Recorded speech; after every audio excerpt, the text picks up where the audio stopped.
मन के घोड़े को ध्यान से कैसे नियंत्रित करें। भूमिका मन मानव जीवन का सार। मनुष्य का सबसे बड़ा मित्र भी मन है और सबसे बड़ा शत्रु भी मन। श्री कृष्ण ने गीता में कहा है, उद्धरेदात्मनात्मान नात्मान मवसाद्येत आत्मैव्यात्मनो बंधुरात्मैव रिपुरात्मन। अर्थात मनुष्य स्वयं अपने मन से ही ऊपर उठ सकता है और वही मन उसे नीचे भी गिरा सकता है। मन एक घोड़े की भांति है, शक्तिशाली, तीव्र, परंतु यदि उसे लगाम न दी जाए तो वह किसी भी दिशा में भाग सकता है। यही कारण है कि ऋषि मुनियों से लेकर आधुनिक वैज्ञानिकों तक ने मन के नियंत्रण को जीवन का सबसे बड़ा लक्ष्य माना है। ध्यान मेडिटेशन वह अद्भुत विधि है जिसके माध्यम से यह मन नियंत्रित किया जा सकता है। भाग 1 मन की प्रकृति और उसका स्वभाव। मन क्या है? मन कोई वस्तु नहीं है जिसे देखा जा सके, यह ऊर्जा का एक रूप है, विचारों की एक सतत धारा। मन शरीर और आत्मा के बीच की कड़ी है। यह हमारे अनुभव, स्मृति, कल्पना, इच्छा, भय, क्रोध, लालसा, प्रेम इन सभी को संचालित करता है। मन की चंचलता। मन की तुलना गीता में अश्व यानी घोड़े से की गई है। वह हमेशा इधर उधर दौड़ता रहता है, कभी अतीत में, कभी भविष्य में। वर्तमान क्षण में उसे टिकाए रखना अत्यंत कठिन है। इसीलिए अर्जुन ने भी भगवान कृष्ण से कहा था, चंचल ही मनः कृष्ण प्रमाथि बलवत दृढ़म्। अर्थात हे कृष्ण, यह मन अत्यंत चंचल, प्रबल और दृढ़ है। इसे वश में करना वायु को रोकने के समान कठिन है। मन का द्वैत। मन में द्वैत है, अच्छा बुरा, प्रेम घृणा, भय आशा, सुख दुख।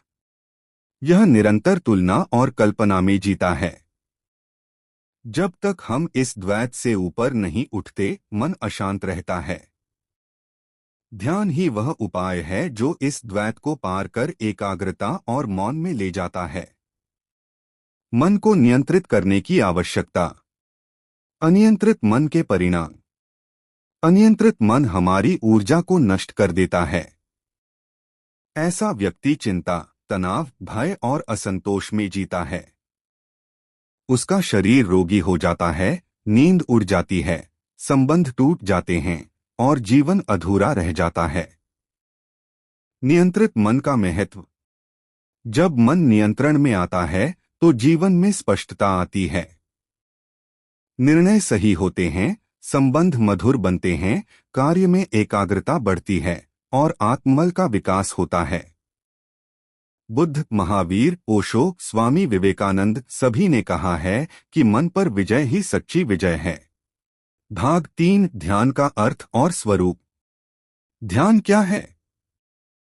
ध्यान का अर्थ है वर्तमान क्षण में पूर्ण जागरूकता। यह किसी विचार, वस्तु या व्यक्ति पर केंद्रित होना नहीं है, बल्कि अपने भीतर के मौन को पहचानना है।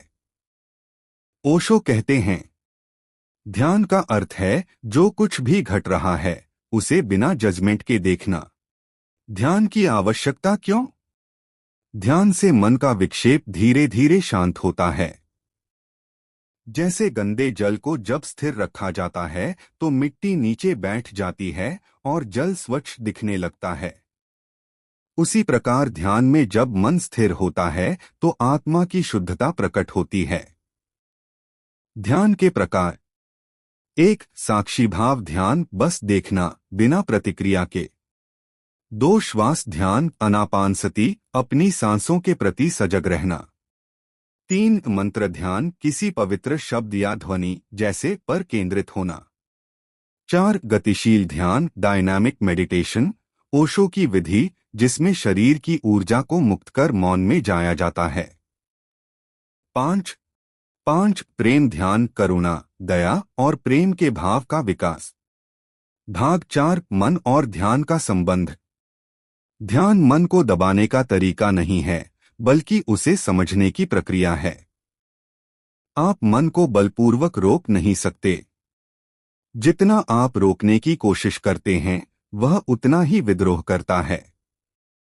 ध्यान के माध्यम से आप मन के प्रवाह को स्वीकारना सीखते हैं। धीरे धीरे आप यह देखने लगते हैं कि मैं मन नहीं हूं, मैं तो वह साक्षी हूं जो मन को देख रहा है। यही बोध धीरे धीरे मन को नियंत्रित कर देता है। भाग 5 ओशो का दृष्टिकोण, ध्यान द्वारा मन पर विजय। ओशो कहते हैं, मन को नियंत्रित मत करो, उसे देखो। देखने में ही नियंत्रण है। उनके अनुसार जब हम मन को नियंत्रित करने की कोशिश करते हैं तो हम द्वंद्व पैदा करते हैं। एक भाग नियंत्रक बन जाता है, दूसरा नियंत्रित। लेकिन ध्यान में जब हम साक्षी भाव में रहते हैं तब कोई द्वंद्व नहीं रहता। ओशो की गतिशील ध्यान विधि इसीलिए बनाई गई थी कि व्यक्ति पहले अपनी दबी हुई ऊर्जा को बाहर निकाले, रोए, हंसे, चिल्लाए, कूदे और फिर मौन में बैठ जाए। जब भीतर की अशांति समाप्त होती है तब मौन सहज रूप से उतरता है। भाग 6 गीता का दृष्टिकोण। श्रीमद् भगवद गीता में ध्यान योग को सर्वश्रेष्ठ कहा गया है।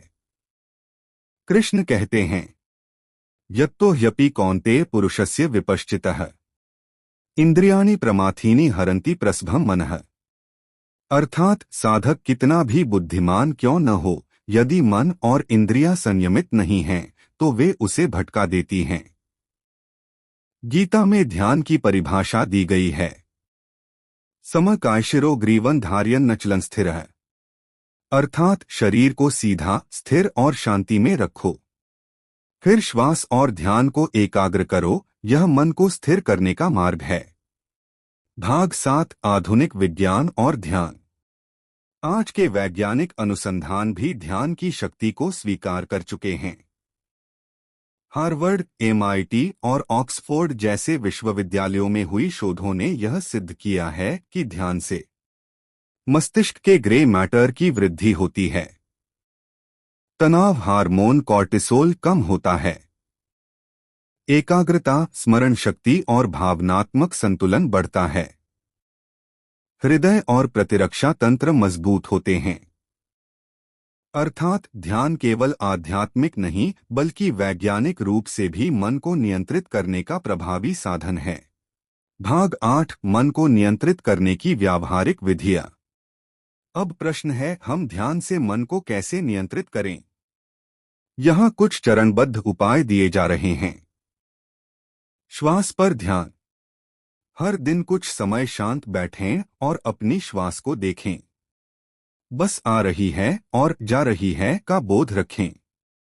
धीरे धीरे विचारों की गति कम होने लगेगी। साक्षी भाव विकसित करें। जो भी विचार, भावना या स्मृति आए उसे देखिए, उससे पहचान मत बनाइए। मन कहे मैं दुखी हूं तो भीतर से कहिए, ठीक है, यह दुख का विचार है, मैं नहीं। नियमित ध्यान अभ्यास। ध्यान कोई एक दिन का काम नहीं है। जैसे शरीर को स्वस्थ रखने के लिए प्रतिदिन व्यायाम आवश्यक है, वैसे ही मन को स्वस्थ रखने के लिए प्रतिदिन ध्यान आवश्यक है। वर्तमान में जीना। मन या तो अतीत में भटकता है या भविष्य में भागता है। ध्यान सिखाता है, अब में रहो। वर्तमान क्षण में मन स्वतः शांत होता है। सकारात्मक विचारों का चयन।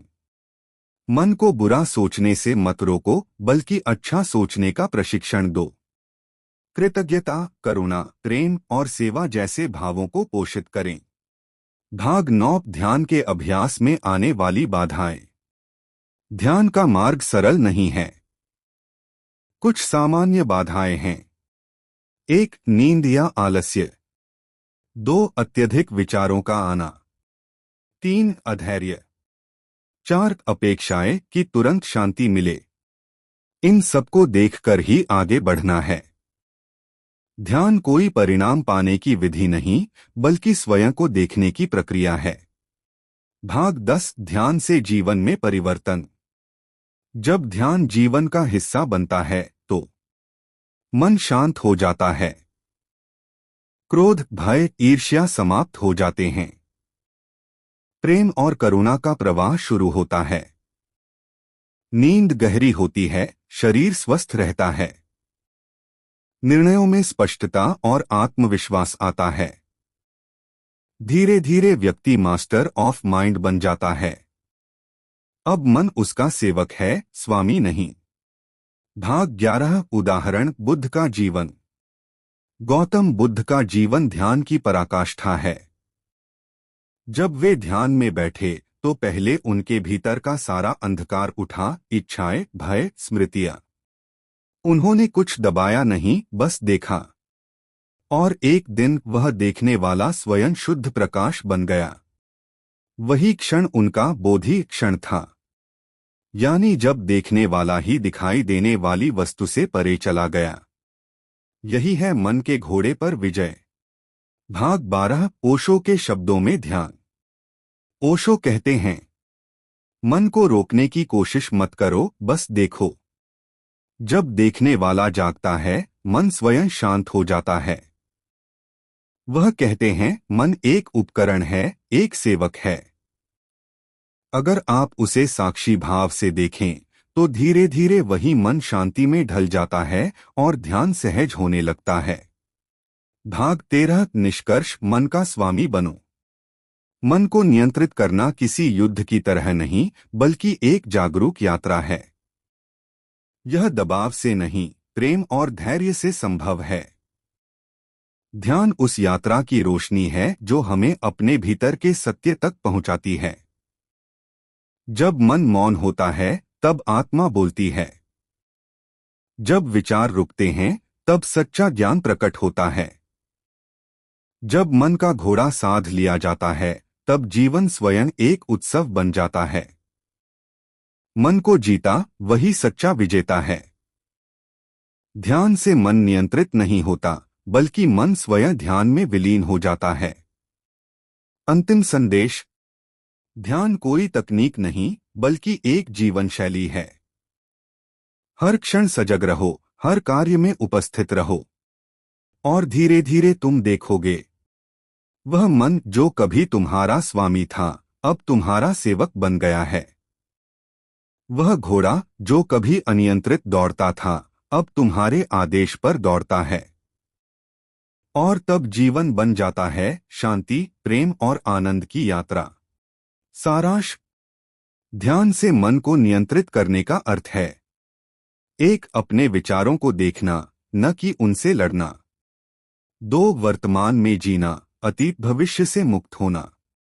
3, साक्षी भाव में रहना, यह जानना कि मैं मन नहीं हूं। 4, प्रतिदिन ध्यान का अभ्यास करना। 5, धीरे धीरे मन शांत होकर आत्मा की ज्योति में विलीन हो जाता है।